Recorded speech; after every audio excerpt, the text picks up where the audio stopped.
All right, Griz Nation, we are back. This is the Fight on Montana podcast coming at you.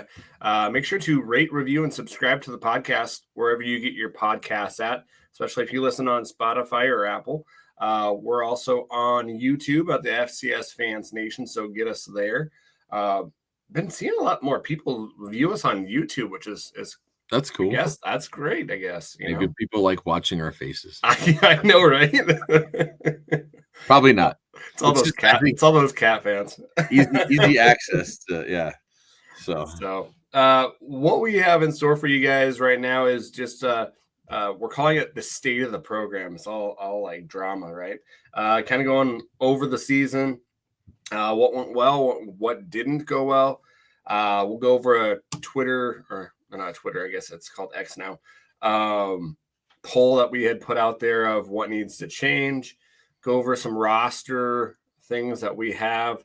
I made a spreadsheet, so I'm going to nerd out here. It's a good spreadsheet. I like all the color coding too. There you go. There we go. And then go over some good things too, guys. So this is probably going to be the last podcast for a while, just because. Well, at least until after the first of the year, because we're going to go on vacation. Some of us are. Yeah. We're going to take some time off. So Christmas, and then let things kind of settle down in this crazy transfer portal. Man, there's a lot of people in that thing. Holy cow! Well, that's what I'm thinking. Like, I'm hoping that we saw that one defensive end, JUCO kid, but like there's so many offers out there. And then this last weekend, I've been trying to figure it out, and other people too. A bunch of kids came to the U this last weekend on a no, they had an Arizona State wide receiver there.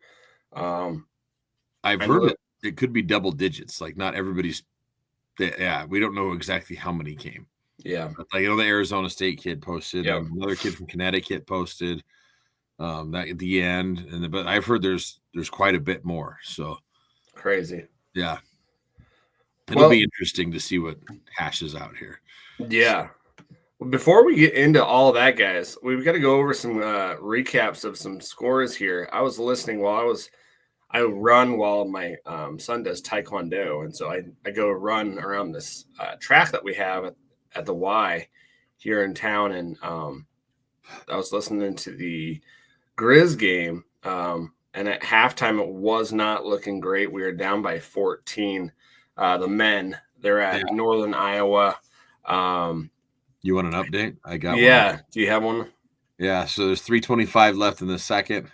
We are down 96-67. It is not ready. Yeah. Yeah. They were not able to. The last 6 minutes of that game, or the half, Northern Iowa just went off from three, and they just could not guard the three. That sucks. Which they started well. But Northern Iowa, it was favored by 10, but still, it's like, yeah, we've been playing some pretty good ball. So I mean, I just saw, I think Sean Rainey posted, we were like number 2 on Sports Center the other night. Yeah, because of Bridget dunked. Yep. Yeah, and he dunked over a former Griz player too. Yeah, Rhett Reynolds. Yeah, so that was cool. They are going to San Francisco to play San Francisco on Saturday. That'll be their last non-conference game until they play Eastern Washington at Eastern Washington on January 2nd. So that will be their break too. They do. And they had a break this last week of more than 6 days. Yeah. So, they've had a great non-conference so far. Hopefully they can get a win against San Francisco, and they would have a winning record going into Big Sky Conference, which, it's going to be crazy. Big Sky Conference in northern Arizona, northern Colorado look good, and we'll see what happens. So the Griz look good too for the most part. So they do, yeah. And that Northern Iowa team is in the top 100. Yeah, they're a good team. Yeah. Very, very efficient team, and you just can't make mistakes against that team. Yeah. Especially, the first half, they were like 6 of 11 from threes. Yeah. And, I think, weren't they, it was either them or South Dakota State that was picked to win the Missouri this year. So. Yeah, I think SDSU is. Yeah. And we beat them. So, we beat them. They were down a couple guys, but still, we beat them. The Lady Griz are down in West Palm Beach, Florida. They will play Michigan State this Thursday. Very cool. So definitely check that out. It does not, it says Baller TV. I have no idea what that is. No clue. Sounds like something on Pluto. I know, right? So, yeah, like it's on Baller TV. Basketball all the time on Baller TV. That's right. And then they'll play Friday against Tulsa at that same kind of they call it the West Palm Beach Classic. Nice. And then their game, they go vice versa. So they'll play Eastern Washington on January 2nd in Missoula. So, but yeah, that's how that works out. Anything else you had, Luke, that you wanted to kind of just report out on, or? Well, I'll just talk about this real quick since I got my good old Grizzlies hat on. The good old Grizzlies NIL collective, the word on the street is that we need some more funding. Like they need about 100,000. So if anybody's looking to donate or join that, it'd be awesome. Like we talked to AJ, he's running that Twitter account, and Marcus Wellnow is doing everything he can. But I mean, it's their side gigs. Like that is not their full-time gig. So the more money we can get, the better. I still think that local businesses should help with this because of all the money that the Griz bring in when they're at home. And next year they got 8 home games. I can't imagine the amount of money that's going to bring into Missoula. So if you can give anything, it all adds up. It's just it reminds me like a GoFundMe account where if you just add a little bit, it all adds up quick. So, but yeah, the word is that the transfer portal, we're about $100K short right now, getting some of the transfers that we're looking for. So with NIL, so hopefully we can get those funds rolling and get them here. Well, and those businesses in Missoula, like you would think, that even that playoff run, how much millions of dollars that it raised. Well, that's just it. Like as a business in Missoula, you want the Griz to get a high seed, get as many playoff games as possible. And they jack up those hotel prices because now that my folks don't live there, when I come there, it's like, oh boy, you got to pay $350 a night. Like for anything decent. It's just so not to mention all the restaurants and bars and everything else that benefits from it. So should be like some type of a tax. Yeah, I know. Like friends on the Griz fan pod, they were talking about that. Mike was talking. Oh, were they? Some legislation or something they should do because there's a bed tax.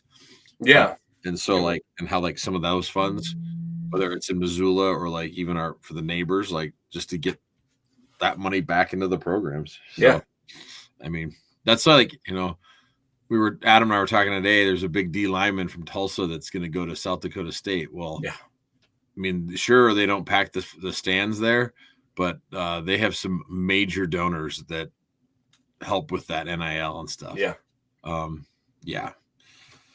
The other crazy thing too that I guess I'll mention is we were talking about this too. Sac State is reportedly that Mike Vick is going to be their new head coach. That's nuts. So that's pretty wild. I was looking at another thing on there. Let me just trying to copy Colorado. I'm sure they're going after that whole the whole Dion. You bring in a big name and it brings in people. But is he even coaching? I thought he was doing high school at some point. Okay. I'm not sure, but interesting thing is so they put that on Twitter and people were talking about how they they said they had $50 million in NIL. Yeah. Well, it's interesting because Lars Hansen, who's actually a Hornet person that follows them and knows a lot about the Sac State, he says they have $50 million once there is some sort of agreement with an FBS level conference. I've been hearing that too. Yeah, he says I believe most, if not all, the NIL money is locked up until then. They can't touch it. Whoever's going to donate that, if you go to FBS, then you have the money. Until then, zero. So zero. Yeah. That's what they're trying to do. Is they're trying to hire a guy that gets some notoriety and hopefully get a. But you have a couple of things happen. You can have like Dion. He did a great job. He took Jackson State to prominence. Yep. Or you can have. Even Eddie George. He's doing a good job. I think. Yeah. Where he's actually coaching and doing a good job. But then you can have that McCaffrey, in Northern Colorado situation. Oh yeah, you come in and it's just not good. That's it could there be was one or the other. Teddy Bridgewater, I think that there was on Twitter too that he's coaching in Florida and he led his team to like a national or a state championship. So yeah, Bridgewater's doing a good job. I mean, like there's certain people that do. It just again, not everybody translates to being a good coach. So it'll be interesting. It's definitely a splash. You'd get guys to come just because of the name, and you'd probably put butts in the seats just because of the name too. So they had problems after Taylor left with some of the attitudes because Thompson had to deal with that, and I remember that their playoff run that was like it was crazy, and he was having to deal with a lot of stuff there. And it's interesting now, he's the DC with Stanford Taylor again at Stanford. So I'm happy for Andy that he got that move, and now Sack can pick up. I don't know. Just interesting to see the goings on around the Big Sky Conference. So it's nuts. It's nuts. Crazy. Also we got Jason Eck going down to New Mexico. New Mexico. I mean, that was fast. Like they wow. lose to the Cats and get back, and it's just like see ya. Which always makes me wonder, like he knew before that game. Yeah, so it's like, is his heart in it? Keep going when you'd rather be down there recruiting? Because now he's obviously it wasn't. It was like 52 to 13. I mean, I don't think they were that good anyway. Idaho this year and fraud. Yeah, it's just it's unfortunate that like a coach would mail it in on for those players. But look, I mean, their not NIL. Their transfer portal for Idaho is just everybody's leaving. Everybody's bolting. Now some of them are going to New Mexico, like he's grabbing people and stuff. But yeah, it's interesting. Like, that portal is just wild. I mean, so people get worried because of the portal with us, but like we really haven't lost that many. We've lost 5, and that was I expected that. Riley Wilson, I was hoping we wouldn't lose him, but my understanding is the whole time he came here, his goal is to get back to the FBS. Like that's what he wants to play. So he's got 1 year left, and I mean, I can't. He probably wants to go back home too. Well, I think so. You get back to Texas, but at the same time, he's getting all sorts of FBS offers. Oh, he's getting a lot of. I mean, every day he gets one. He's got Boise State. I mean, like I constantly see Iowa State just offered him. Yeah. Every day he's posting another. I'm just like, dang, dude, like good on you. That's good for him. So hopefully, he lands somewhere where he can fit well and kind of make himself into a name. And we might see more of that in the FCS level where you get a guy that goes somewhere as a freshman, isn't getting the time he wants, transfers down to the FCS, lights it up for 2 years, and then goes back to get paid and go give it a shot in the FBS. I mean, that's without the transfer portal being regulated to 1 transfer or even 2. Yeah, you're going to see that. It's just and with that, like you have to look at your guys too in the transfer portal. Like, are you going after one and done, or are you going after guys where you think, hey, they can probably play right away, but hey, they've got 2 or 3 years, right? And I feel like Bobby tries to get guys that have a few years at times, because like Wilson did, like Cannon Pamphilov, he's got multiple years. Yeah. Jackson had a couple years, so and he's on his way out too. I mean, Dalton Sneed, he had 2 years left when we grabbed him but he was a JUCO kid, and I don't know, I like them JUCO kids. They're tough. So it's interesting. Like just this whole portal, it's like the Wild West. Like it needs to be, in my opinion, regulated somewhat, where it's like, there's another side of that I worry about, that I talk to my wife about. I'm like, what about these kids' degrees? Like, exactly. Like I think about Cliff. He transferred to 6 different schools. There's no way he got his degree. Like, those credits don't transfer like that perfectly. No. And so, like, I'm like, gosh, if you don't get it, and then you try to make it to the league and you don't make it, then next thing you know, you're paying to finish it. And if you do finish it, it's like, man, if you really, if you're not the star in the because the league, you got to be the 1% of the 1%. It's like, get your dang degree. Exactly. Now, a lot of the kids that are doing this senior transfer thing right now, because this is like, we're finishing up this last years of the COVID seniors, where they're like 6-year and 7-year guys. So, a lot of those guys already have their degrees because they've been going to school for so many dang years. Yeah. But like, I think about guys that are doing the 4-year thing or 5-year thing, it's like, I hope you got it, because every time you transfer, you could lose some of those credits. A lot more credits you have to take starting over, man. You get the degree, that's always with you, no matter what. Yep. I mean, if you make the league, I think what's the average? 3 years or less? Yeah, it's right under 3 years, I believe. Yeah. So, and that's crazy. And some of the stuff that people don't realize is, you get a base pay, but you've got to pay for training, all the stuff that goes into that. Like, you're probably still making a good amount of money, but but then too, like, you have to be there for so many years to get the actual like NFL, like all the benefits and stuff. Yeah. So, crazy. So let's go into the season, man. Okay. I'm just going to bring up the schedule. We all know, and maybe some of you are listening and you don't know, which that's fine too. Thanks for listening. Probably not how we wanted it. We were ranked in top 3 coming into this year. Yeah. It's contender. It's not what we predicted at all. No, not even close to that. What we said, the worst 10-2. Yeah. No, we didn't make it there. We're 8-4. I think we said 10-2. Like anything lower than 10-2 would be a disappointment. A failure. Yeah. Yeah. There's some points where you're going into the season, let's just go step by step, right? Offensive side of the ball. We go with 2 quarterbacks. I really didn't think we would go the whole season that way. I thought that we would probably pick one halfway through. We went the whole year. Yeah. So I got one question for you on that. I felt like they had kind of picked Ayat until he got hurt. Yes. And that's what it felt like. It threw the whole thing off. I just wonder if you feel the same way. I feel like if he doesn't get hurt, then I think they stick with him for the most part. Like, and then might come in here and there, but not like it did. Like it did. Well, Fife went off those 2 games that he was hurt. And they were such inferior opponents, though. That's what it was like. This is exactly. Like gold is what this is. Exactly. And that's why I'm like, even if Fife goes off, you can't be like, oh, wow, we've got something. You have to look at it and say, well, what do we actually really have? Because I believe Fife or Ayat would have done the same thing. I think so, too. Yeah, I think he would have had huge games, and we would have really been all behind him. Exactly. Yeah. And the confidence would have been there and everything. So I totally agree with you. Yeah, okay.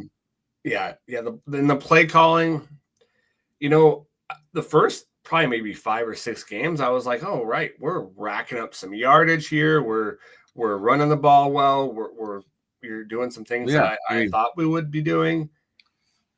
And then it just stopped. Yeah, it's like it stopped in the second half of UND. Yeah. Like we lit that first half up and then you said it stopped, and then it was just like, well, I mean, we were still scoring a lot of points. Because you think about like Western Carolina, we still scored 45 something. And the Weber game, we scored a ton of points. Yeah. But our defense was struggling. Exactly. Now, after that, though, the defense flipped, and it was like the opposite. Then all of a sudden, the offense started playing not as well and like regressing, and the defense progressed and got better. Where we all thought if the offense stayed there, man, our defense only has to do just enough. Our offense is putting up 30-some points. We should just take care of everybody. And wow, that was not what happened. So no, and I think what the play calling too is you look at your playmakers, right? Mm-hmm. Yeah, Bergen, Grossman, Gilman. Grossman we didn't get until way late. So yeah, but like you don't use those guys, and those guys are playmakers, and you don't use them. You don't put them in situations where they could be beneficial to you. I understand with, running Gilman and Osmo a certain amount of times because you don't want to get them hurt. But, man, at a certain time, when you're in the playoffs, like you go with your horse that you think it's the best. And I just thought it was just out of sync. And it was like not really thought out very well, and not just like, oh, we'll throw this at it and see what happens. And with the coaching staff that we have on there, it doesn't make sense. It doesn't make sense with Linehan. It doesn't make sense with Pease and all these guys that are by far in their whole accolades of coaching have been successful in some point. Yeah. And we got Fennessy on staff still too, don't we? As tight end coach. Is he a tight ends coach? Yeah, I think so. Oh, okay. I mean, I'm saying he was an offensive coordinator too first once in the Bobby first run. You got all these offensive minds, and we regress, and it doesn't make a lot of sense. Like, no, it's almost like there's too many cooks in the kitchen. Yeah, and I just wonder too, like, with all that knowledge, why wouldn't you look at your players and be like, okay, we need to do these things because here's the mismatches. Yeah, exactly. Like, that's the thing about college. You can't just be like, here's our system, play our system. Like, you have to go, what talent do we have? The best teams will do this, and coaches. Yeah. Here's our best talent. Get the ball to them. Like, that's what we need to do. We need to find spots for them. And there's times that we do it, and then it seems like we go away from it. I'm like, what? Why? It'll change in the middle of the game sometimes. You're like, what are we doing here? Like, well, and it'll change when our defense is playing well too. Yeah. Have you seen that? So when our defense is playing well, it's almost like Bobby flips a switch and is like, okay, let's body ball. Let's beat these guys to death. Let's slow it down. Let's, which worked last year, but that we do not have the guys to do it this year. No. We don't have the defense. Like, our defense played way better in the second half of the year. Yeah. But it wasn't still not like the defense that we had the year before, where we could just, hold teams to nothing, no yards and no points. And, but there was growth in that defensive side because the coaches realized, hey, we have to, I don't want to say dumb down, but we have to look at the things that we're doing and simplify it. I mean, Bobby flat out said that. He said it at QB Club, which we weren't going to talk about. And then he said it at the Wednesday night coaches show with Riley. He said it too. So it was like, oh, okay. Which isn't like Bobby. He usually doesn't admit that stuff. But we didn't do that on the offensive side of the ball. Yeah. So it's alarming because this isn't the first time our offense has struggled. Yeah. We've been saying that since probably Dalton Sneed. Yeah. Right after he left. Well, even when he got hurt, and all of a sudden, instead of adapting it to Chris Brown's style, they're like, no, run the Sneed offense. Well, no, that's not going to work for him. That's not what his skill set is. Yep. And it's the same thing last year with Vidlac. We're like, run our offense. And I feel like if they would have went like, okay, here's Vidlac's best skills, let's make an offense that fits his skills, it's totally different. Example this year. Going down to Stephen F. Austin. Exactly. Walter Payton Award. Yep. So that's telling me that's the freaking coaches not adapting the offense to their talents. So I'm like, exactly. You need to do that. And so I'll say it. I think Pease has got to go. Like I'm just like I've liked Pease and stuff for a long time, but I'd love to get a younger, like newer, fresh offensive coordinator in there that also can relate to our players some more and stuff that isn't that far out of the game and stuff. Well, we have a lot, and nothing up against older coaches, but these guys are looking up to these guys, and how much are these older guys putting into these players? And I'm not saying that they aren't, because there's probably a lot of coaches that are. I think they do, but I think there's always this joke that Houck even says, we got a lot of old guys, I got to get them coffee, make sure they got naps in and stuff. It's like, that's not a good thing. Why don't we get some young guys in there? Exactly. Like, it's, I mean, even if they're only going to be there for a few years, it's just like, that's okay. Like, I would think as Bobby likes to, as any good leader wants to produce more leaders.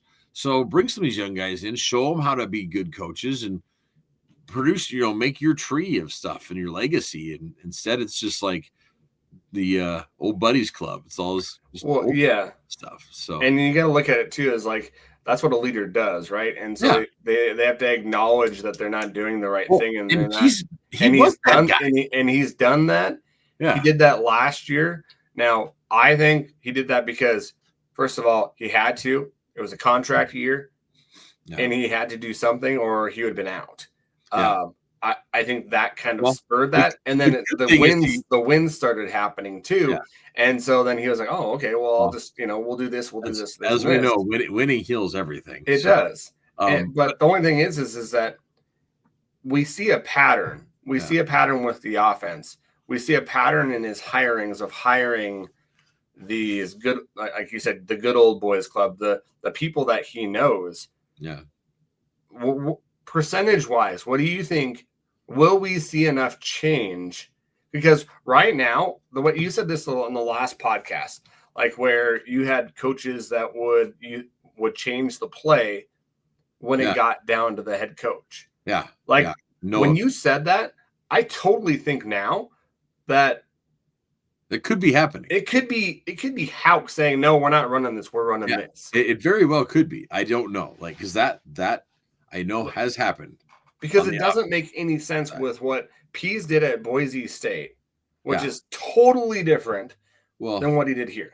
And we heard that when they made the change to Pease, how there was players like, we want to play for Pease because we know what he can do and stuff. Yeah. And it's I don't know. So that's why I'm like, I don't know if it is Pease.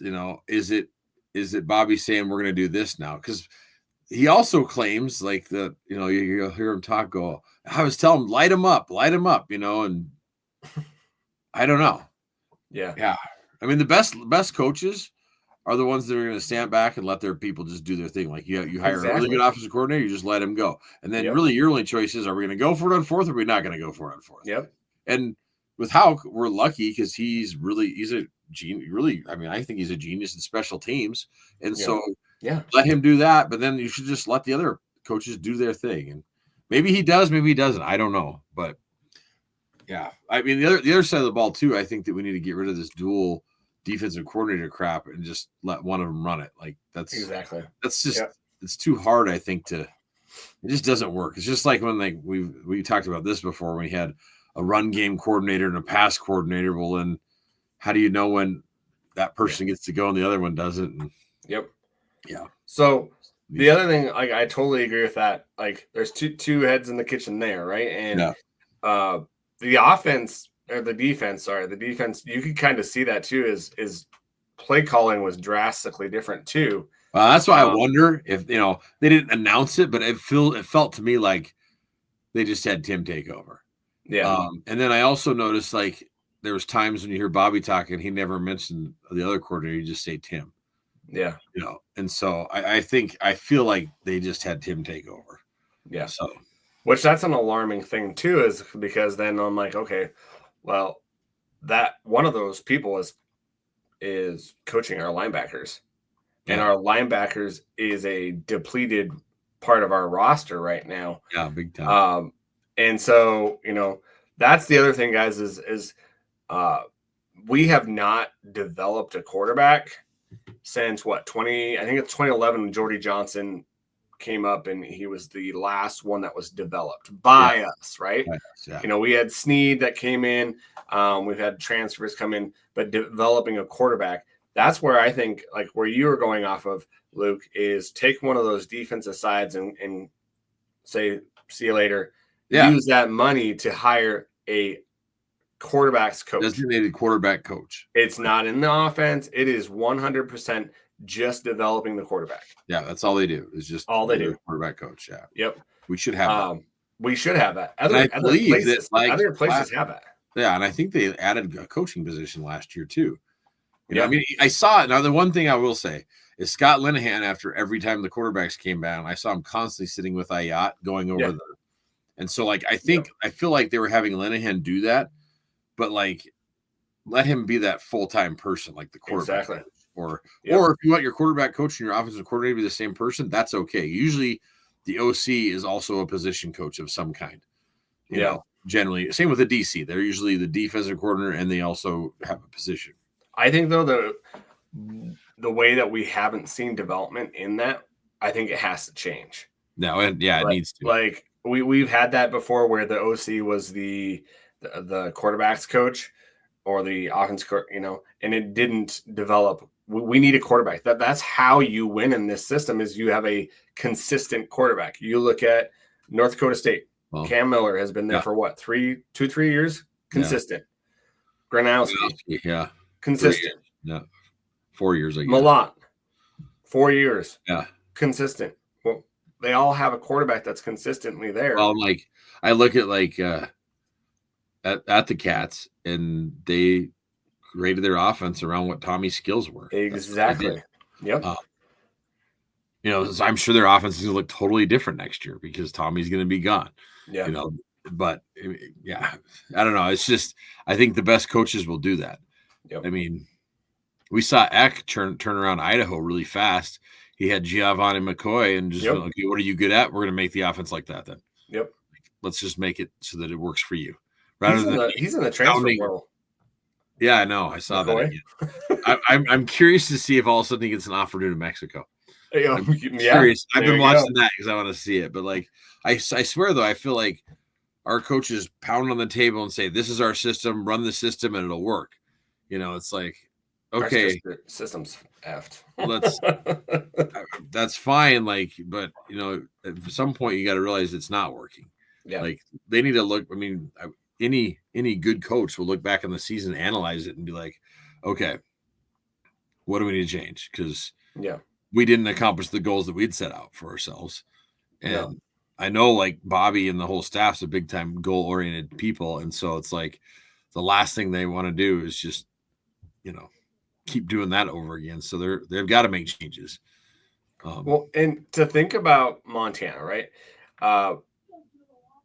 Our resources, what we have, there's no way that we should not win at least nine games a year, at least. Which we won 9 games this year. Yeah. But you're talking 9 games in the regular season, too. I'm saying 9 games in the regular season. Yeah. There's no way with our resources there's no reason. That should be the expectation. And with where the FCS right now, I mean, it should be the Dakotas and the Montanas up there just going like this, the top 4, like this. Instead, we're hopping down and up and down and up and down. It's like, you look at it. You look at Missoula. Missoula's a great town. Oh yeah, it has lots to do. It has great scenery, great everything. Right, it's centrally located where you could go to places where you'd want to. Not too bad for traveling and all the things in the world that you could do. You look at our Champion Center. You look at now the indoor facility. You look at the Coil Rehabilitation Center now that we have there. Yeah. The workout areas, all those things, right? Yeah. Now they have, I think, don't they have meal plans now too? Oh yeah, they've got nutrition.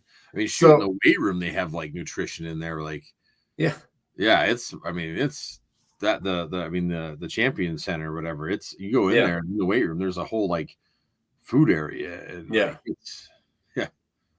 there's no reason why we shouldn't be in that top echelon, and we're not, guys. I'm sorry, those people that I think people got mad at me because we are not a blue blood. We aren't. I don't agree with that. I think we're. I don't think we are though. We just went to the national championship last year. That's 1 year though. A blue blood does it all the time. Yeah. You look at the FCS in the blue blood. There's only 2 blue bloods. I believe there's NDSU and SDSU. North Dakota State. Huh. Yeah, those are the only 2 blue bloods that have won a national championship. To be a blue blood, you have to be able to win multiple championships. And this is just me. I know I'm going to piss people off. We're still resting on the laurels of 95 and 2001 and 2008 and 2009. All the runs that we made and stuff. Exactly. We have to let that go. If we won those games back then that Bobby lost. Yeah. But still, I still think we're one of the blue blood echelons of the FCS. I do feel that we are a top program. I mean, we're not Idaho State, we're not Eastern Washington, we're not Cal Poly, we're not. No, I mean, we're historically we are a top team. Are we a recent blue blood right now? No. We just made the national championship last year. 1 year. To me, that doesn't mean. You'd rather us not make it last year? No, I want to make the national championship. Say that. Maybe we shouldn't have made it because then Bobby got fired, and I'm like, man, that's. But I think that run was an amazing thing, right? Yeah. But it hid some of the things that happened and that are holding this program back. Don't you think? I mean, I do think it hit some stuff on the offense. Our defense was lights out, but I'd still rather go to the national championship than like have lost to Furman or something. Yeah, but I would like to win a national championship. Well, I want to win it too. Like I really want to. That South Dakota State team was just different. I mean, they were. Yeah, and I'm not saying that. I'm just saying I want to be back to the point where we are the program. So here's the thing, though. Okay, I look at this. I look at these games this weekend. Yeah. If we don't drop that game to one of the games to Weber or the game to North Dakota, one of them, just one of them, we don't lose. We're in the top 8, I think, for the seeds. Okay. Yeah. Because I don't think UIW or Idaho were better than us. I think we beat both those teams. Yeah, I think so too. We played the Cats better, I feel like, and we played South Dakota State better. I think we beat either one of those, and those were high-seeded teams. Yeah. So that's why I'm like, but that's our own fault because we lost those 2 games, which we shouldn't have lost either one of them. Yeah. But I don't think we're as far off as some people think. But that's I still think we're one of the blue bloods. I think we just have to make some tweaks here and there, and I mean, especially with next year's schedule. I got it up right now. I mean, we could make some noise next year. So the quarterfinal is not the expectation, though. Like, no, I think the semifinals is. What I'm saying is we should have been in a better spot, but we did it to ourselves by not, beating Weber. That's the atrocious loss there. We should have beat those guys, and we were too. Bobby and whatever was too proud to change the defense. I mean, when you started seeing the issues against, North Dakota, you should have made changes then.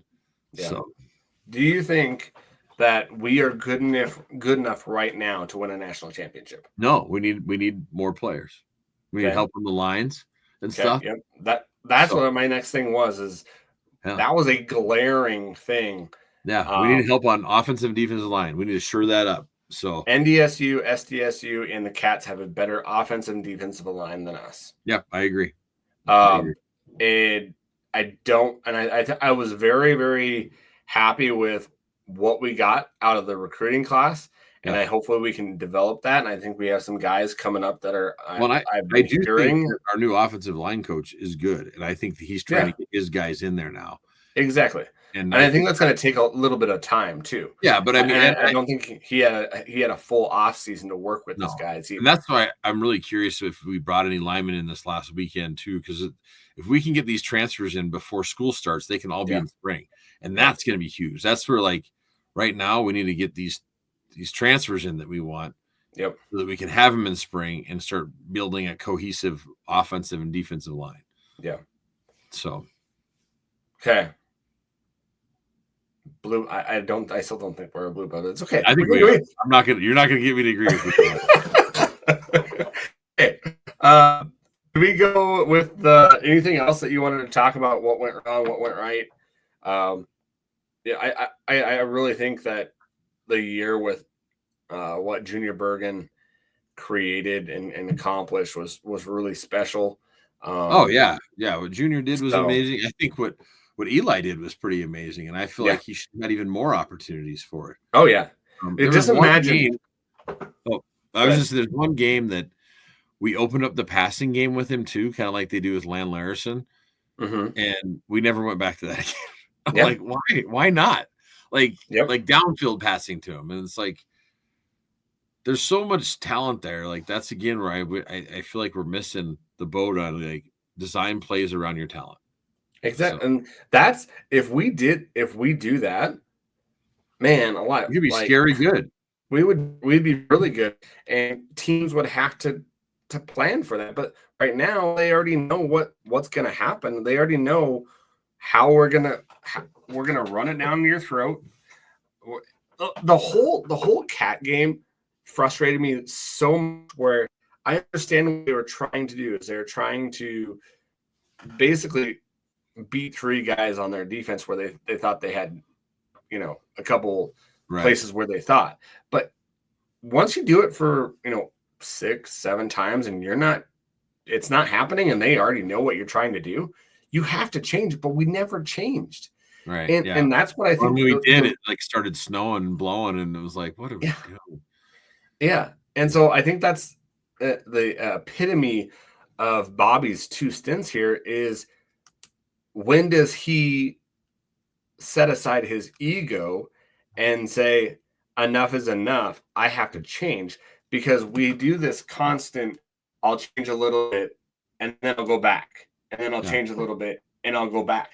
This has to be, if you want to be a top tier program and you want a consistent blue blood level, you have to change no matter what. There's a lot of things in our program right now that are outdated.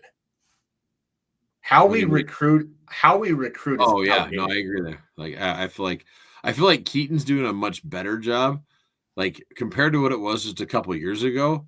Yeah. Keaton and I think McFarland are doing way better than what it was. It still needs to be a hell of a lot better. And the one thing I cannot stand is, like, why don't we celebrate these guys when they sign? Like, we should be celebrating the hell out of these guys. A news conference at least. Yeah, making a bunch of stuff. And I wish Bobby would quit being the prick on. I mean, he's a good guy. Like, if people actually saw what he was really like, it'd be told, people would have a different opinion. It's like, dude, you don't have to be this prickly guy. Like, show your true colors. Like, yeah. It's funny because Sean Rainey talks about it, and so does Kyle Hansen all the time. Like, yeah, he's a really good guy. And, like, we see it totally different in QB Club, too. And it's like, man, be that guy for everybody. It would totally change the image of the program. And what people think, like, is like, people have this perception of this, and it's like, man, that's not what he's like with the players and other things, too. And I think it builds this bad perception, which is unfortunate. So, because you look at how they recruit, right? High school kids that are coming in, that they have said this is just not me saying this. If you don't come to our camps, you're pretty much not going to get a look or an offer. They say you have to come to either their camp or a camp that they go to. Like, last year they went to the San Diego State camp, the Griz did. And they also recruited a bunch of guys from the San Diego State camp. Yeah. So they also say that to get their transfers, which I understand why they do it this way, they have to have been recruiting you past and when they're in high school and they went somewhere else, or they have to know a coach that knows them. I don't think that's a bad thing. I don't think it's a bad thing. Especially because you got guys transfer them. It's like, why are you transferring? Why aren't you staying in your program? Exactly. Like, is there issues? I mean, like, so I think it's a good thing that they want to know the coaches and stuff. Yes, and that's fine. I totally get that. But if you already automatically, and you have a fish, and you're automatically throwing fish out because you don't have a certain thing, look at the fish and say, okay, does this fit us? Yeah, but what if that fish doesn't fit in your offense? Or like, well, then you go back and you find another fish. Yeah, that's what you look at. I don't think they look at some of these guys if they don't know them. I think they throw them out of the barrel if they don't have a person that they know, though. At the same time, there's a ton of guys that are just like want to come here. There's a lot of people that do. Like, there's people that like are constantly tagging Keaton and them and stuff, and it's like, okay, you have to file through all that stuff, and like, what do we need? Who are the guys that fit? And then you need to find someone that knows them, because I think it's a red flag when people are transferring. Like, I think that's like, why would you want to leave? Why do you want to leave your program?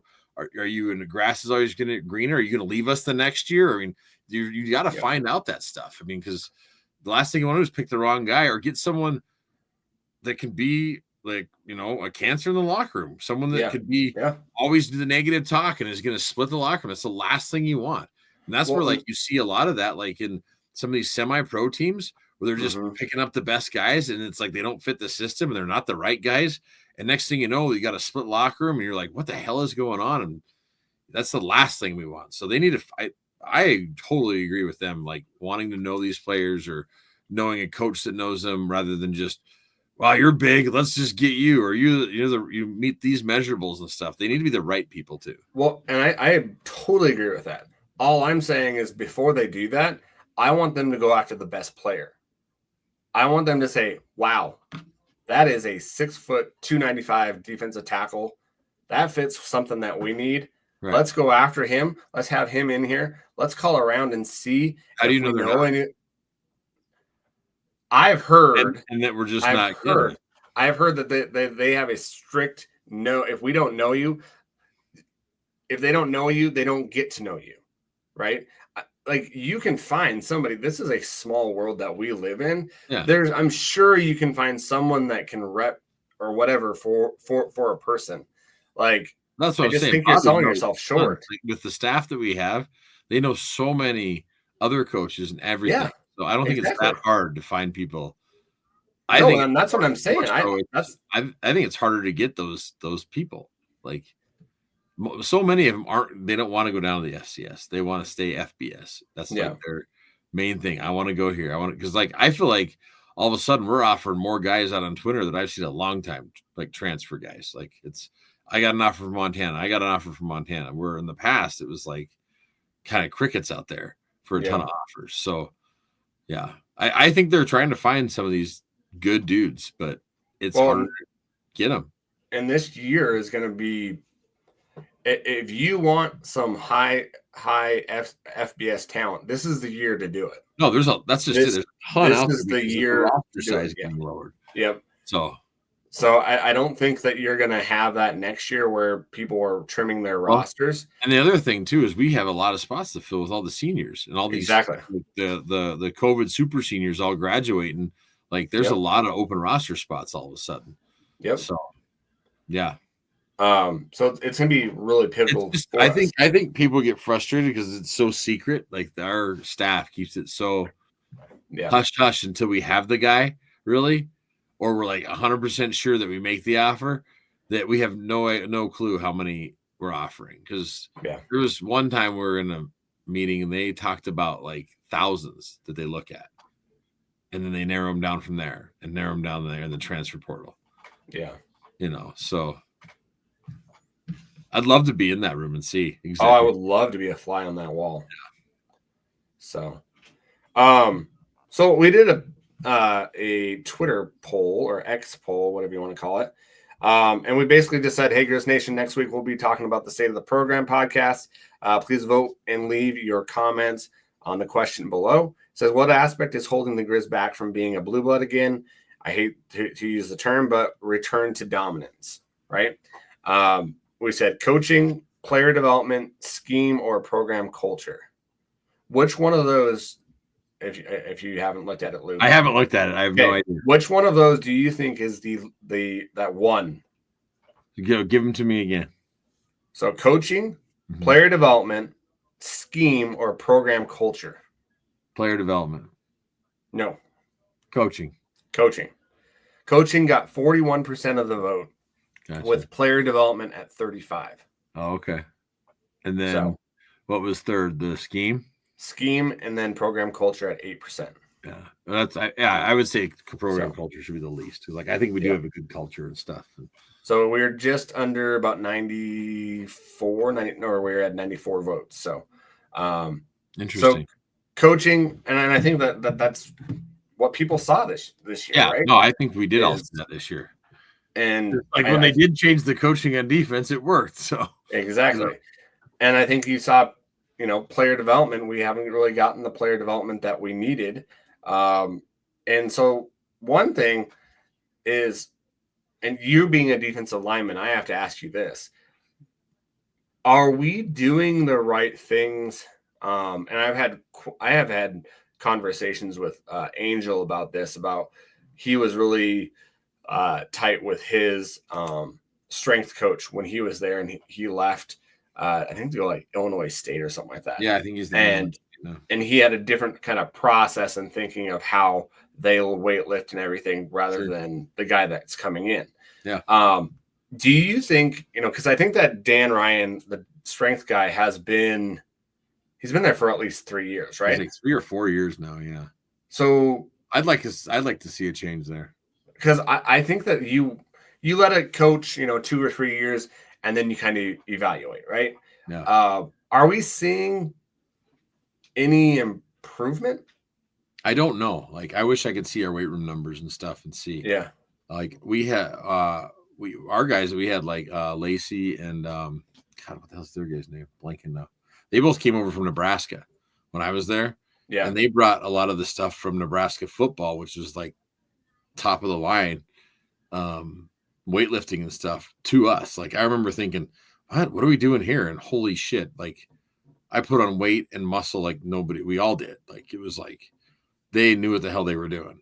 And so, but they were our way. So like when they were there, they weren't just like the football team. They did every sport, like all of them. So I don't know if Ryan just does football or does all of like those guys. I think that, they have different people that do different sports. They probably do now, and we have the size. Back then, it was like, nope, if you're the weightlifting guy or coaches, you're for all sports. Yeah, but yeah, I think we need to. I think we could use a change there. Like I feel like especially with the offense and defensive line, the way that sometimes they get blowed off the ball, it's like, man, we should be.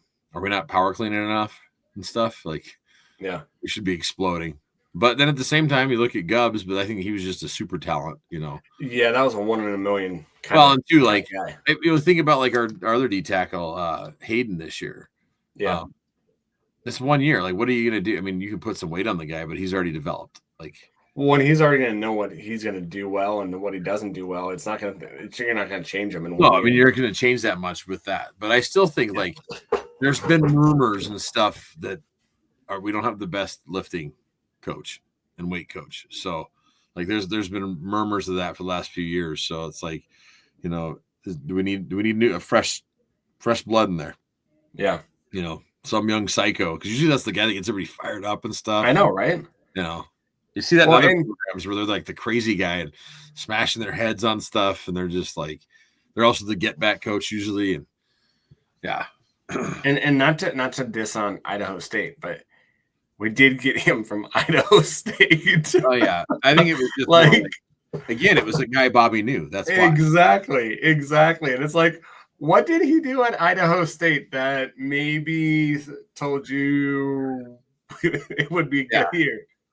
Like, I'd be interested to see, a change there possibly or something. So yeah, and that kind of goes into player development too. So that's why I kind of wrote it down. Well, I think in some areas we do a good job at player development. Like I think running back, I think Justin Crean does a great job with. He does. He does. I would like coaches are so new that I just don't like. I think Ronnie Bradford was good at developing DBs and our backfield, and fortunately he's gone. But that's what I'm saying. Like it's okay to bring guys like that in, even though they're going to be here for a few years. It's like good to have people like that on staff. And I like Bryce Erickson. He was really doing a really good job with the tight ends, and now he's the wide receivers coach. Yeah. And so he's doing a good job with the receivers coach. So. Yeah, and that's his first year, so I don't know, what's going to happen, but and I do think our offensive line coach, like, I think he's going to be really good.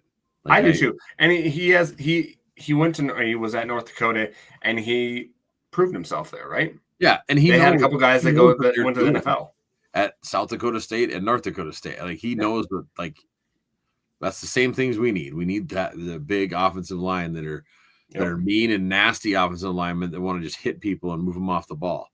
So and this is what we had talked about this a long time ago, is the NIL.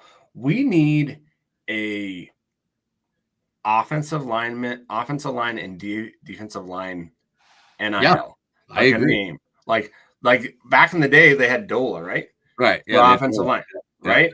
So like let's create that was a Germer thing. Like, and I think now that Germer's gone, that's not which is fine. Yeah. Let your new coach bring something, but exactly something.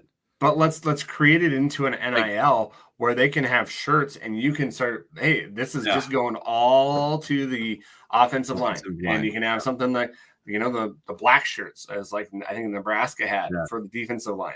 South Dakota State, they have the 605 Hogs. That's their whole NIL for their offensive line, because they know how important that is. And I know that, like, if you go to North Dakota State too, the guys that are on the billboards are not your Eli Gilmans. It's their offensive line. Like, that's the people that they are the biggest. I have a friend here in Rapid City who played offensive line for the Bison. And he tells us that too. He's like, we were superstars. We were the stars. Yeah. Not the normal guys you'd think of. It was the offensive line that was the big guy. So, and any football coach, like no matter what level, where does it start? It all starts up front. If your offensive line and defensive line can dominate, well, then it makes your other skill players look like superstars, you know? Yep. Yeah. So that's what I would like. If we were changing, we were saying, hey, what would you like to change? I think we got to have OC change. We got to have one defense coordinator. You switch it up, and you say one of those positions is going to be a quarterback coach. What? Yeah. A new weight coach too. A new weight coach, definitely. And then you look at your playmakers, and you devise a system where it's going after the intricacies and the talents of your players. Well, that's just it. Like, we're about to have, I'm just going to look this up because I had this real quick. Some of the players that we've got on the roster right now can book it. So, like, so you got Racanelli, okay, who ran a sub 11 100. You got Hendricks, who's like a 10-4 100-yard dash. Brooks is a 10-6 100-yard dash. Kells Bridges is a 10-7 100-yard dash. We have some damn speed coming. Like that, like, there's not a lot of defensive backs and corners that can keep up with that. We saw Bridges in the little time he got. He's burning guys. Yeah. So if that's the case, man, we gotta, we gotta open it up. We gotta open it up, like, and not like these tight splits. Spread them out. Exactly. The other thing that's gonna do is spread the defense out and help the run game. Like, so many times this freaking year, I watched the game and they'd have 7, 8 in the box. It's like, well, what the hell is Osmo and Eli supposed to do with 8 in the box? Exactly. For Christ's sakes, we can't block that many people. And that's coaching. Like, they never took advantage of it. Like, you don't start hitting your head against the wall and saying, why is this not working? I don't know why it's not working. Like, it's not working because you're not stretching the defense. If they want to do that and put 8 in the box, that's when you should have our guys flying downfield. Exactly. It just doesn't make sense. It's like, is it play calling? Is it coaching saying this is what we're gonna run and this is what we're gonna run and this is it, or you're out of here? Like, because we do like fun stuff at times, like wild, and then all of a sudden we'll go back to the same old crap, and it's like, whoa, that just worked. It's like we're in like a high-paced offense, and all of a sudden, all right, slow it down. We know it's working. Yeah, let's way too fast. We don't want to score too many points on these guys. That would be horrible if we had a offense that scored 50 points and we had a really good defense that actually like limited to like 15. That's like, dude, just light them up every time. Who cares? Exactly. Like, they're playing. They actually help each other, right? Yeah. If your defense can stay out the field and your offense can score points. That's why I thought it was interesting that at the end of the South Dakota State game, we didn't stop, and they're like, put it in. Like, I'm like, this is interesting that we're doing this, because like I feel like normally Bobby would just be like, yeah, okay, let's just stop. But instead, it was like, let's go put another one on. Let's put one on them. I think they wanted to end on a note where they could get some confidence for their. Oh yeah, no, I agree. I totally agree with what they did. Yeah, it does. It helps build confidence in the next season. Yep. So I think that's a positive thing too. Bobby bet on the Griz needed to hit that number. Yeah, exactly right. We were on bad bets. Bad beats. Yeah, we were on bad beats. Because of it. So that was awesome. All right. Well, you want to go over some roster stuff? Well, yeah, we could. I want to go through our schedule too next year. Okay, let's go over through the schedule right now. Okay, we can do that. I just want to go through. I got it up on my phone. Okay, let me try to find it on here, and I can share it for our YouTube people. Okay, so I really want to go through the schedule real quick too, just to before we because I'm worried that I'm going to get depressed when I look at the roster.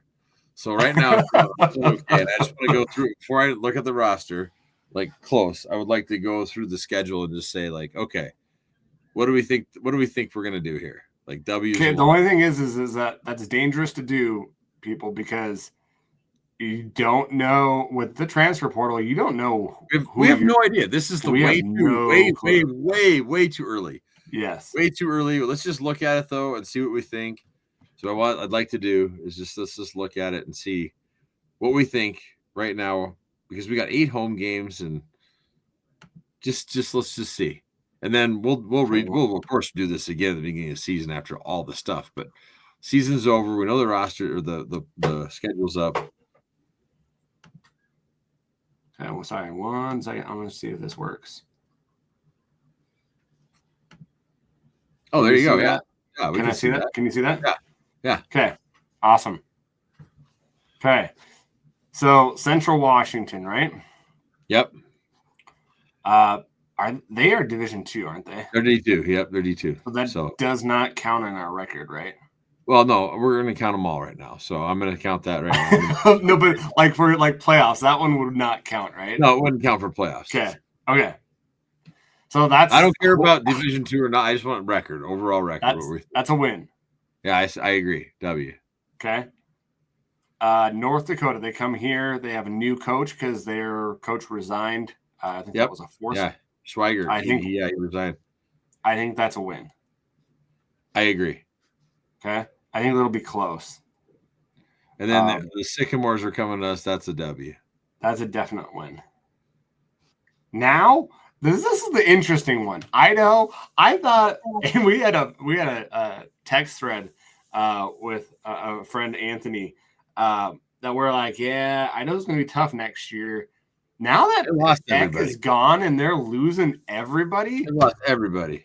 Oh, my goodness. Yeah, that's going to be – I'm actually thinking about going to that game because I think we're going to stomp them. Like, Bobby loved showing new coaches like who I am. I'm Bobby Houck, and, Yeah. Like, and that's at Griz. I think that's a W. I think that would be a W as well. This is kind of scaring me because this is what we did at the beginning of the year. I want to look at our schedule though. Like, look at these opponents. Like we're getting the schedule that we felt like the Cats had this year. Oh yeah, they definitely had. Yeah, Pocatello. Okay. I say it's a win. I think it's a win. I think it's probably closer than we think because Hawkins. I still think that team's on the up and up. Like I think, the Bengals are getting better, but I think it's a W. I think it's a W too. Then we're back against Cal Poly. I said that's a W. That's definitely a W. And then you play Sacred Heart. Are they Division 2? Let me look real quick. Because I don't think they are. I think they're Division 1, but they're I think they're a part of the Pioneer, aren't they? I think they are too. Like the non-scholarship, but it is a Division 1 win. The Sacred Heart Pioneers. There's a Sacred Heart University. They're called the Pioneers? No, SHU. I know. Yeah, they are. Sacred Heart Pioneers. Yep. Yeah. Yep.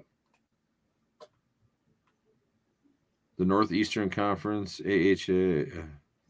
Yeah, so that would be the NEAC, wouldn't it? Yeah. Northeastern Conference. Who do they? What division? Division is Sacred? Yeah, D1. Okay. They're in the FCS, so that counts. That counts. That's a win. Yep, I agree. That's a win. Which that's a really weird one because that is hopefully and there's been like people saying they want that changed. Well, so some people are hoping, like I've heard, neither one of us have a bye, I guess, next year. Us or Sacred Heart. There's zero buys. They're like Sacred Heart and the Griz should play on week 0.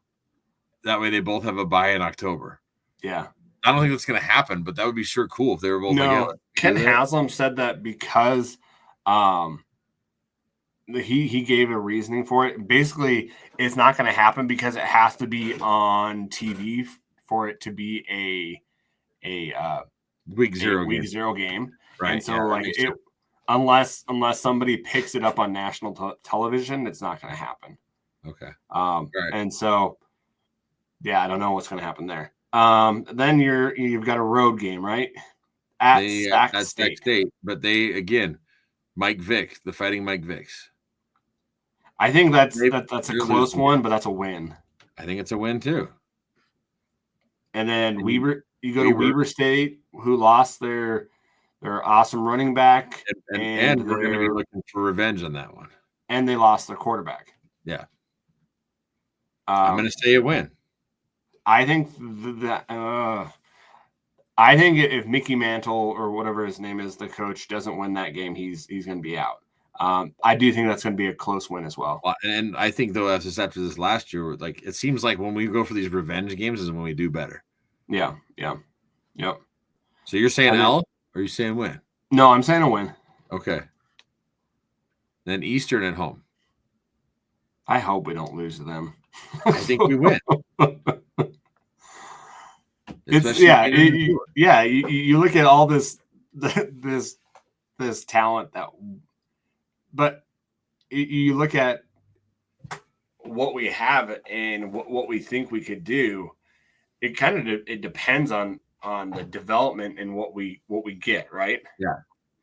So yeah, it does. It does. And it depends on these other teams too, because like a lot of these teams, like we're not going to have all these ranked teams like we did this year.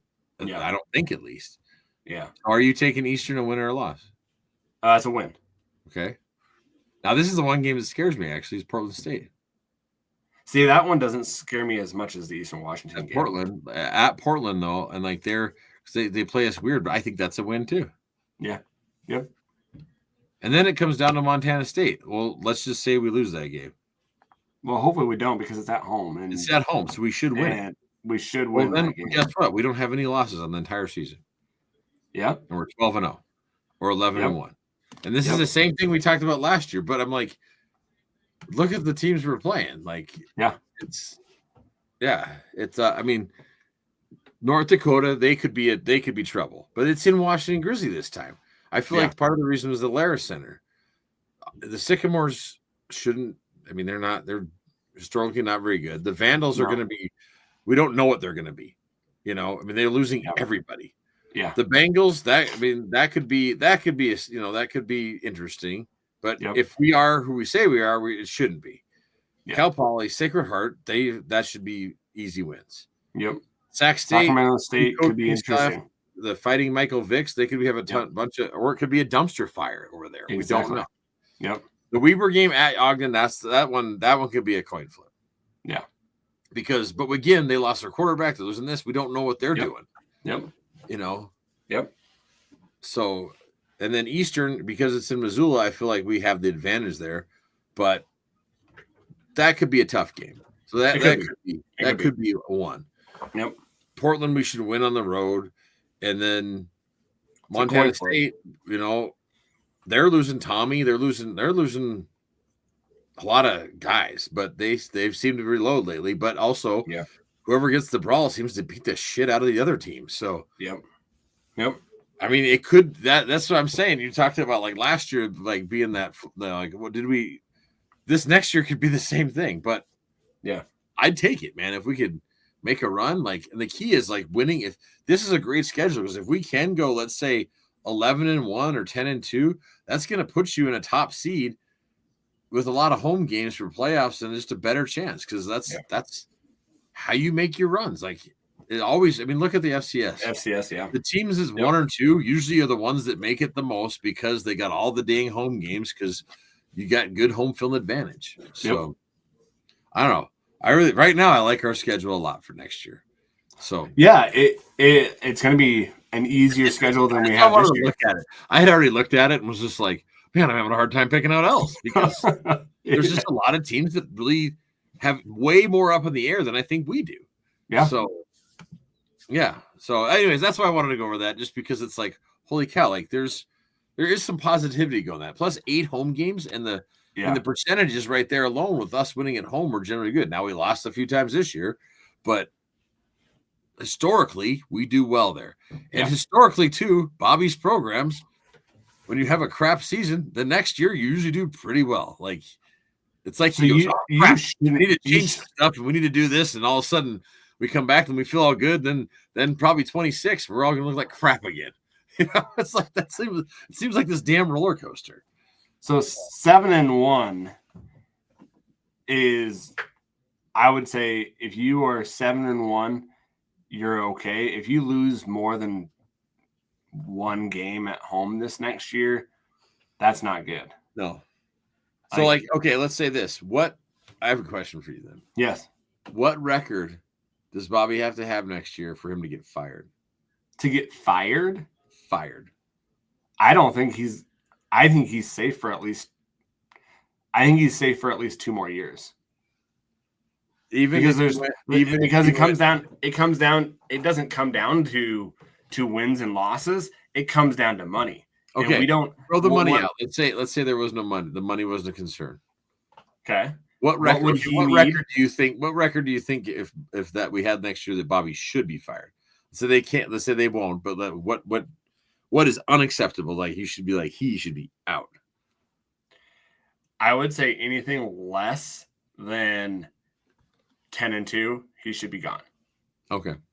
I was gonna say 7-5. If you're 7-5. 7-5? Well, I mean, he should be fired. Like, on the spot. Like, that's what I'm saying. I'm thinking like 8-4. I don't think even if he was 8-4 and they could fire him, I don't think they would. Just because of like the QB club numbers and all that. 7-5, gonzo. You're making me scared.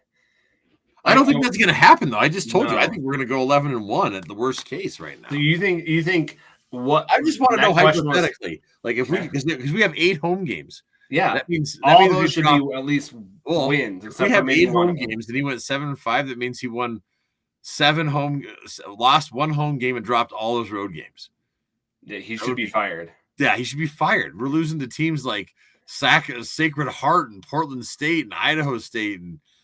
But even then, if it's one home loss, the only home loss that I can see is the Cats at home. Like, if you look at that schedule, and you say 8 is fine, like I'm not saying 8's fine either. I'm saying, oh my gosh, just has like I think seriously at 7-5, I think you got to fire him. I don't care what the money is. You're just like, yeah, you're out. So that's what I'm saying. Here's a question that one of my friends brought up. Okay, do you think? Who's firing who? who would get fired first? Okay. Would it be Ken Haslam or would it be Bobby Hauck? Bobby Hauck. You think it would? Because think about like the other hires that Kent has made, like for soccer, and stuff. Like it's more than just football. Now football's the moneymaker. It is. But yeah, I think Bobby goes before Kent because that's Botner deciding that, Because Botner decides the athletic director. But I'm just thinking like there's a lot of money. There's a lot of money involved in that decision. Yeah. Who's really the money Bobby made for them? I mean, when we went to the national championship, a lot of money got made. We have more QB club members than we've ever seen. Yeah. Who actually runs the athletic department? That's what I'm saying here is Haslam. Is it Haslam or is it Bobby? You said athletic department. Haslam runs the athletic department. But who makes all the money to do with volleyball and track But who makes all the money for it? Yeah, football does. Okay. Yeah. I don't know. I'm just playing devil's advocate. But Botner has the final say. I know, yeah. I'm just saying. I'm just trying to be devil. And I don't think Botner's one to be trifled with either. Like, I think if you got him, he seems really nice, but that dude's like super intense, and I think he's I think he stays out of the way. But like, if things start, I think he could be like, so. I don't know, but I mean, I've heard people too that think Haslam should be we need fresh in there too, but I don't know. I think he's done a good job of hiring coaches and stuff. So, yeah, I think that keeping coaches. The fact that we still have Chris Javisky on our staff and like DeCure on our staff, and like you look at that though, is the programs that are legit right now. What would be the athletic departments that are winning championships right now? There's only one of them, except for football last year. Oh, right? Soccer. Soccer's they're the most consistent. They're most consistent, most dominant. Yeah. Like hands down. Yeah. I think women's basketball took a lot longer than expected just because of where it was at and kind of bringing it from the dead. And I think it's in a good position. We'll see what happens this year. Yeah, I think that's kind of on the rise. Yeah. I think that's kind of on a trajectory of where it could be possibly good. And men's basketball's been good too. I mean, we've made it. It has. We don't make it far in the tournament because we've seen them play Michigan every time. But it's like, and we haven't gone to the tournament since what, 2019? Yeah, it's been a few years. So I think we would have made it 2020, but COVID happened, and then we haven't been back since. So, but you look at that, we had a good run in tennis last year. At the same time, like if we try to like other people like look at other programs, well, South Dakota State had Stiegelmile for 30 some years. Yeah, that's their head coach. Like they just let him be there.